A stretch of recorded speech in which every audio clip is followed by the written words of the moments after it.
Joining us now is Ben Berquam. Ben, I know you're in Kirk County, Texas right now, and I want to cover that tragedy. But just very quickly, what did mass amnesty do to California? And then we'll talk about what's happening in Texas. Yeah, it destroyed California. I was living there. I grew up. Parents are missionaries in Africa, and we ended up in California right after in '89. And we lived from the Pete Wilson era, following Ronald Reagan as governor, to Pete Wilson, to seeing that state go from the glory that it was to our country to a dismal piece of crap state. I mean, to use articulate language, it's garbage now, and in large part because of mass amnesty. You're 100% right. You know who was one of the biggest proponents or opponents of mass amnesty? Was Cesar Chavez. He was out there fighting against it. They didn't want this. All of these, the Farm Labor Union, all these guys hated illegal immigration. They didn't want it.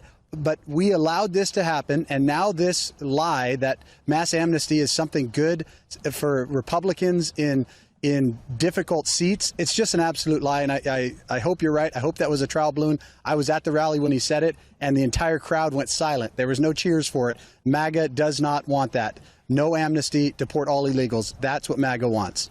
So Ben, thank you for that. Now let's go to what's going on in Texas. It's a unspeakable, terrible tragedy. What do we need to know about what's going on in Texas? Walk us through what happened the last couple of days. How did this happen, and how can people help? Yeah, it is an unspeakable tragedy. I was actually on my way home for the 4th of July. It was the first 4th of July I was going to be able to spend with my family in 4 years. I was driving, almost got to Texarkana, and then I got message that that this was happening, turned around, came back down here. And all I can think is, I miss my family for 4th of July, but at least I get to go home and see them. Most up-to-date numbers we just got this morning from the sheriff and city administrators, 82 dead with 55 adults, 27 children, 10 of these children from the Mystic Camp, this Christian summer camp, that are still unaccounted for. And I asked the question, what are we talking? What's the total universe of missing? And I've been asking that the last 3 days, and I have not gotten an answer. Today they said the same thing. They can't give an answer. I said, well, are we talking dozens or hundreds? And the response was a lot. So you can read into that what that means. It's not dozens. And so that's where we're at right now. This was a catastrophic weather event. I also followed up the question, and not to get in the weeds on geoengineering and the rest of it, but there's no question about it. Texas, a lot of these dry areas have been using cloud seeding for years to help the farmers in these areas. Last year was one of the driest years on record. In fact, the river actually stopped running last year, and so they've been using it. And I just asked the question, is there, as the mainstream media is going after this, trying to pin this on President Trump, I think it's legitimate. That's not legitimate, but what's legitimate is to say, are there other factors that played into this? The fact that this storm came and stopped, basically parked over Texas for hours and hours and hours, and instead of jumping 4 inches to 6 inches of rain, it dumped over 15 in some locations. That's where we're at right now. It's a tragedy. These kids should have, hopefully, you think back and you think, man, we should have gotten them out of there.